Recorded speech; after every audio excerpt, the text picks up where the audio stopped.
Hello and welcome to a double book review. We're doing a twofer of Philip Fracassi stories here that I hope you will enjoy or listen to and then possibly go out and buy the book. So Philip Fracassi's trade debut novel is coming out next month. It's A Child Alone with Strangers. This is not what the cover looks like. This is, I got a draft. We got to move Commodore to the side. I got a draft copy that was done up is like a little arc. I was printed on my birthday. How about that? Very cool. And but it is roughly the same size as what the trade novel is going to be. The trade novel clocks in at just over 600 pages. This arc was 634. So it's nothing very fancy here. But A Child Alone with Strangers is coming out in October from Talos Press. And let me tell you, it's phenomenal. It's such a great read.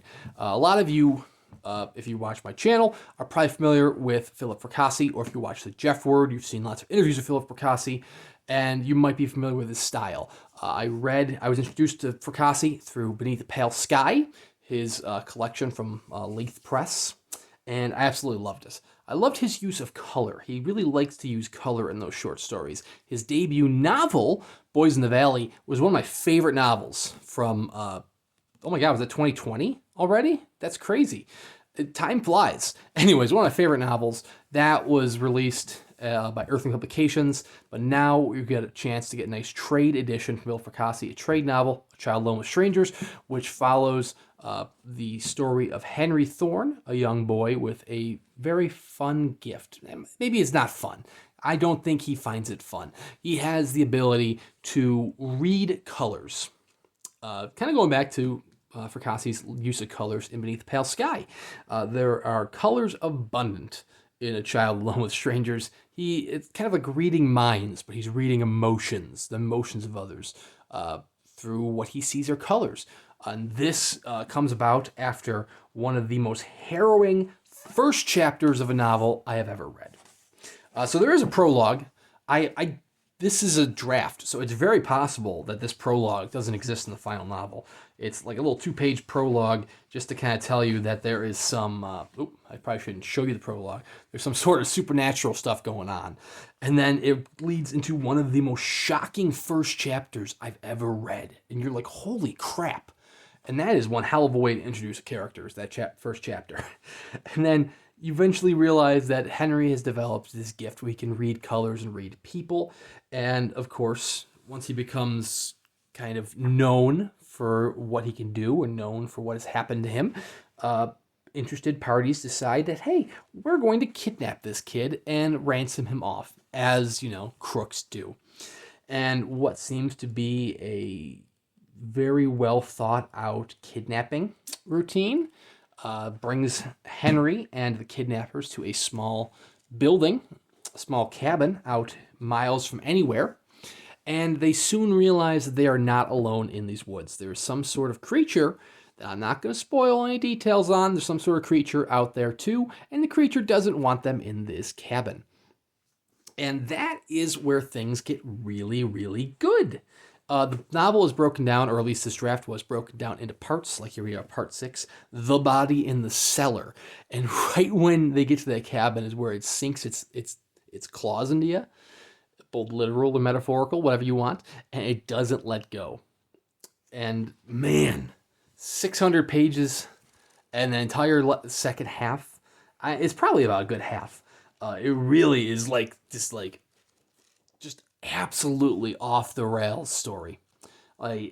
Anything that can go wrong with this kidnapping is starting to go wrong, courtesy of this creature in the woods, and it's incredible. So it becomes kind of a supernatural kidnapping, turns into a supernatural kind of fight for survival, and it's such a great read. It also makes me feel heartless. And the reason for it making me feel heartless is that the other plot line going on at the same time follows Henry's family, his aunt, his uncle, and the detective who are trying to find him. And that storyline's good. It's fine. It's A-okay. They're very believable characters, and they're trying to get to the bottom of it to find Henry. But the other storyline involving the creature and the kidnappers in the woods was so damn good that whenever those other chapters would come up, it's like, I want to get back to the other one. And I feel it makes you feel heartless because you really feel for the uncle. You feel for for Henry in the situation, but you just want to know more about what's going on in the woods. It is incredible. Copies are available online through any trade outlet whatsoever, including VJ Books, where you can get a signed first edition copy by Philip Fracassi. If you don't buy it through VJ Books, you can buy it through any other means, Amazon, Barnes & Noble, whatever. You can then email Philip Fracassi, and he will send you a signed book plate, which is incredibly awesome. So that is the main novel coming out.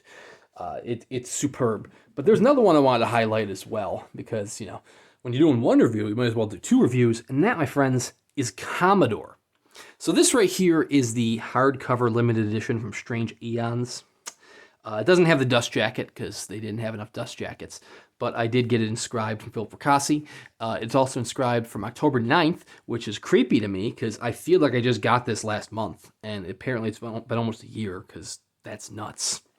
But this is the signed limited edition of Commodore, which is kind of a novella, kind of a long short story. It was limited to 77 copies plus some PC copies or RC copies, which is what this one is. And this is the story of some friends in Sabbath, a Sabbath story. So if you're unfamiliar with Sabbath, it is a very small, kind of picturesque, almost 1950s-esque town out in middle America. Kind of envision the nice white picket fences, if you will. And there are some secrets to Sabbath, one of which being the Commodore, the abandoned Commodore out in the junkyard. It's kind of rumored that you go out there and you touch this car and strange stuff happens. And so naturally, as kids do, they decide they want to go and find this Commodore. Think kind of like The Body from Stephen King or Stand By Me if you've seen the Rob Reiner film. A couple of kids going on an adventure to find a car, almost like Christine, if you will. Well, the kids find the car and things get pretty terrifying.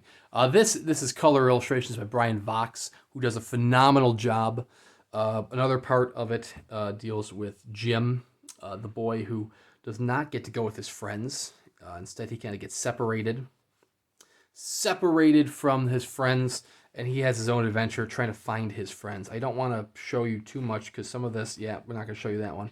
Some of these are kind of like spoilers. Can't show you that one either. But it's a nice little short story in the town of Sabbath. And Sabbath is kind of like the dairy or the Castle Rock, if you will. I keep saying if you will. I don't know why I keep saying that. It's kind of like Castle Rock, where there's so many stories to be had in Sabbath. Beautifully written, and it's got its coming of age story. It's got its H.P. Lovecraftian stories. All these different tales within one little novella. So this was the signed edition through Strange Aeons, and it was just, and the reason I want to bring this one up is because it was just published as a trade hardcover through Strange Aeons. It has a different cover than this one. This one has kind of the boys standing in front of the forest with sunset behind them. The other one has the Commodore logo, the car logo on it, which is what the dust jacket was for this limited edition, which is available anywhere books are sold, such as Amazon. I actually don't know if you could find it in bookstores because it's, I think, more of just a Strange Aeons is very much still a small press. But anyways, and if you like this tale of in the town of Sabbath, you should check out Beneath the Pale Sky, the short story collection by Philip Fracassi, which features Soda Jerk, another Sabbath story, the one that introduced me to the town of Sabbath, and the short story collection that got me hooked on Fracassi. That, as I had mentioned, was published as a small press publication by Leith Press, or Leith Publications, but it is getting the small press limited edition treatment as of right now when this video is being posted, which there's still a week left. You can go over to Thunderstorm Books and pre-order a copy of Beneath the Pale Sky, the signed limited edition. It's not limited to a number of copies. The limitation is based on a number of pre-orders in this period, which ends next week, September 14th. So you should get over there and you should pre-order a copy. It's very cool. And it's already been hinted that that will not be the last signed limited edition that Philip Fracassi does with Thunderstorm Books. So if you like matching numbers, get Beneath the Pale Sky and you get whatever the follow-up's going to be. It's probably going to be Behold the Void. Can't say for certain, but it very well might be. Anyways, like I said, Fracassi is doing a lot of great things right now. He's got Commodore, which just released a trade hardcover. Child Alone with Strangers is being released by Talos Press as a trade hardcover. Gothic is getting a small press limited edition from Earthling Publications, and then a wide trade edition through Cemetery Dance in February of 2023. And we have Beneath the Pale Sky getting a limited edition as well. Things are really looking up for Philip Fracassi, and I can't wait to see where it goes from here. But anyways, please consider picking up some titles from Philip Fracassi. Link in the description below to his site or areas where you can buy his books, and we'll see you around next time.